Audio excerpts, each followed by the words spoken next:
Chairman model colony town Zafar Ahmed Khan, town vice chairman Faisal Basit نے union council 2 کے chairman Waseem Mirza, union council 3 کے chairman عبد المعیز، union council 2 کے vice chairman Abdul Ghaffar عزیز اور union councils کے councillors coordinator کے ہمراہ کھوکھرا پارک کا دورہ کیا۔ اس موقع پر ناظم علاقہ سید صہیب بلال بھی موجود تھے۔ چیئرمین ظفر احمد خان نے کھوکھرا پار تھانے سے کھوکھرا پار ڈاکخانے تک نئے روڈ کی تعمیر کے کام کا معائنہ کیا اور اسٹیشن ہاؤس آفیسر کھوکھرا پار کی دعوت پر کھوکھرا پار پولیس اسٹیشن کا بھی دورہ کر لیا اور علاقے میں امن و امان کی صورتحال پر تبادلہ خیال کیا۔ اگر انہوں نے کھوکھرا پار پولیس اسٹیشن کا دورہ کیا ہے تو کوئی بری بات نہیں ہے، اس لیے کہ بلدیاتی قوانین لوکل گورنمنٹ ایکٹ میں شیڈول میں اگر آپ جائیں گے تو اس میں چیئرمین کو اختیار حاصل ہے کہ وہ پولیس کے ساتھ کام کر سکتا ہے، ٹریفک کی روانی وغیرہ میں بھی اور دیگر معاملات میں بھی ایس ایس پی چیئرمین کے ساتھ تعاون کر سکتا ہے اور یہ چیئرمین ان کے ساتھ مل سکتے ہیں۔ لیکن بہرحال چیئرمین ظفر احمد خان نے کہا کہ لوگوں کو بہتر سفری سہولتوں کی فراہمی ہماری پہلی کوشش ترجیح ہے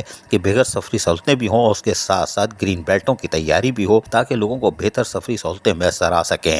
اس حوالے سے انہوں نے جہاں کام کا معائنہ کیا وہیں کوالٹی کے اوپر سمجھوتہ نہ کرنے کی ہدایتیں جاری کی۔ ان کا کہنا تھا کہ لوگوں کو بہتر سفری سہولیات کی فراہمی ہمارا عزم ہے اور بلدیاتی سہولتوں کی فراہمی کے لیے نو مالور ٹاؤن ماڈل کالونی ٹاؤن کبھی پیچھے نہیں رہے گا۔ عزیز عارف، KBS بلدیاتی نیوز، کراچی۔ ایسی ہی خوبصورت ویڈیوز فیوچر میں حاصل کرنے کے لیے ریڈ بٹن پر کلک کر کے اور بیل آئیکن کو پریس کر کے ہم سب کے سبسکرائبر بننا مت بھولیے۔